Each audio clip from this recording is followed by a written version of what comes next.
ముఖ్యమంత్రి మోదీ దిగిరావాలి, 42% రిజర్వేషన్లు అనుమతించాలి, లేదంటే ప్రత్యేక గద్దె దిగాలి. మీరు అసెంబ్లీలో మాట్లాడితే సుప్రీంకోర్టు మొట్టికాయలేసింది. అసెంబ్లీలో ఏది పడితే అది మాట్లాడేందుకు? ఇట్లా మాట్లాడే కేసీఆర్ ఎటు కాకుండా వేయండు, ఇట్లా మాట్లాడే కేసీఆర్ ఎటు కాకుండా వేయండు. మిగిలిన రాష్ట్రాలలో కూడా మోడీని ఢీకొడతాం. మోదీ ఎక్కడ కూడా ప్రజా వ్యతిరేక చేయలే. మీరు 42% రిజర్వేషన్ అనేటువంటిది మీ కుట్ర కుతంత్రాలు, బీసీలకు న్యాయం చేయది. 4% అక్కడ రాజ్యాంగ వ్యతిరేకంగా, మతపరంగా, అంబేద్కర్ చెప్పిన దానికి వ్యతిరేకంగా, సుప్రీంకోర్టు చెప్పిన దానికి వ్యతిరేకంగా 4%. రాజశేఖర్ రెడ్డి, కేసీఆర్, ఆ తర్వాత వచ్చినటువంటి అందరూ కూడా చట్ట వ్యతిరేకంగా 4% బీసీఈ కేటగిరీ కింద బీసీల నోటికాడి కూడును. ఇవాళ బీసీల మొట్టమొదటి ద్రోహులు ఎవరైనా ఉన్నారంటే కాంగ్రెస్ పార్టీ మొట్టమొదటి ద్రోహి. ఆ తర్వాత ఆ రిజర్వేషన్లను కొనసాగించినటువంటి కేసీఆర్, ఆ తర్వాత ద్రోహి, ఆ టీఆర్ఎస్ ద్రోహి. బీసీలు నిజంగా బుద్ధి ఉంటే, మీకు ఆలోచన తత్వం ఉంటే, మీరు ఆలోచన చేయగలిగితే రాజ్యాంగ వ్యతిరేకంగా, హక్కులకు వ్యతిరేకంగా నీకు రావాల్సినటువంటి దాన్ని నిట్ట నిలువున చీల్చి అవతల వానికి ఇచ్చినటువంటి కాంగ్రెస్ వానికి ఓటేసినటువంటి బీసీలకు సిగ్గుండాలి, బుద్ధుండాలి, బీసీ ప్రజలకి తెలివి ఉండాలి. నిజంగా బీసీలకు సిగ్గు, శరం, ఇజ్జత్, మానం, లజ్జ ఏదైనా ఉంటే వీళ్ళు చెప్పేటువంటి వాటన్నిటిని కూడా ఖచ్చితంగా వ్యతిరేకిస్తారు. నిజంగా బీసీలకు మొట్టమొదట 4% అక్రమంగా మత ప్రాతిపదికన రిజర్వేషన్ ఇస్తున్నటువంటి దాన్ని తొలగించండి. ఆ తర్వాత ఆటోమేటిక్గా 4% పెరిగిపోతుంది కదా బీసీలకి.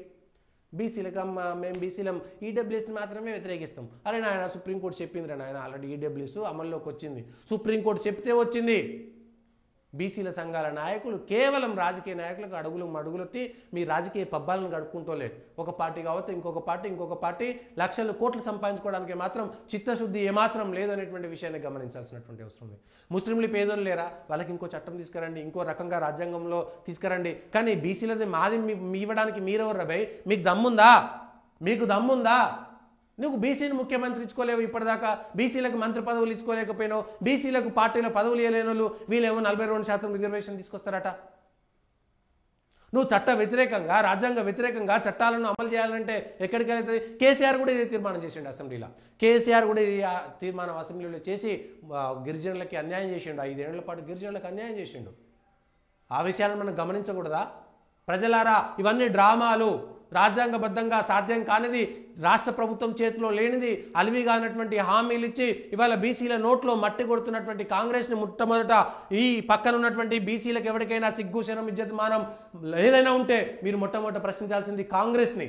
అరే భయ్, మా 4%, మా నోటుకాడి బుక్క, మా పల్లెంలో పెట్టినటువంటి మాకు హక్కుగా రావాల్సింది, మాకు రాజ్యాంగబద్ధంగా రావాల్సినటువంటి హక్కులని మీరు కోసి తీసుకుపోయి, మేము మనుషున్నటువంటి బతుకుల యొక్క తొడలు మెడలు కోసుకపోయి పక్కోనికి ఆహారంగా ఇస్తున్నటువంటి విషయాన్ని మనం ఎందుకు గమనించవద్దు? బీసీలారా ఆలోచించండి. ఇది రాజకీయంగా పబ్బం గడుపుకునేటువంటి దీన్ని మళ్ళీ ఏం చేస్తున్నారు? ఊర్లలో జెండాలు వీకేస్తారట. అటుగా ఊర్లు శాంతియుతంగా ఉండొద్దట. రేవంత్ రెడ్డి గారు, ముఖ్యమంత్రి గారు చెప్తున్నారు, దేశాన్ని జాగృతపరుస్తాం, మీ గద్దెలు కూలుతాయి. ఏం భాష ఇది? ఏం మాట? గద్దెలు కూలగొడతారు ఊర్లల్లా, గద్దెలు కూలగొడతారట.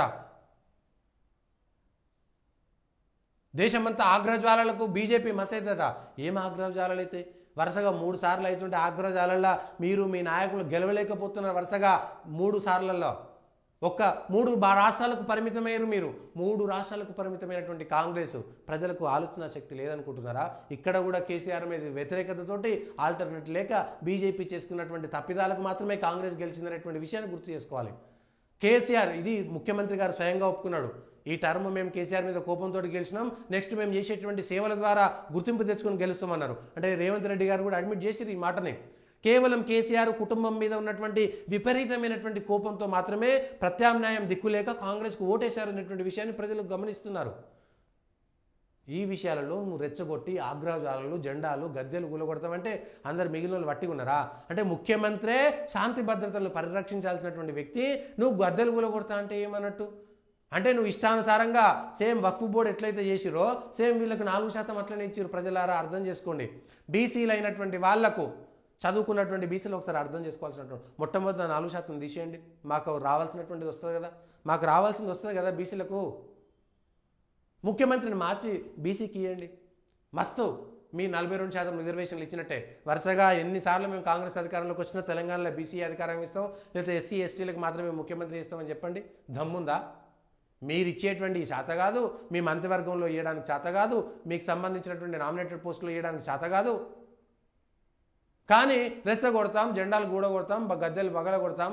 ఇదా ఒక ముఖ్యమంత్రి పరిపాలన? శాంతి సౌరభత్వాలు పెంచాల్సినటువంటి వ్యక్తి ముఖ్యమంత్రి గారే జెండాలు కూలగొడతాం, జెండాలు కూలిపోతాయని మీరు ఇవాళ కొట్లాటలు పెట్టేటువంటి ప్రయత్నం చేస్తున్నారంటే మీరు ఎంత ఫ్రస్ట్రేషన్లో ఉన్నారు. ఇవాళ ఎవడేమన్నా 42% మీరు కేంద్రం ఇస్తేనే మేము ఇస్తామని చెప్పిరా?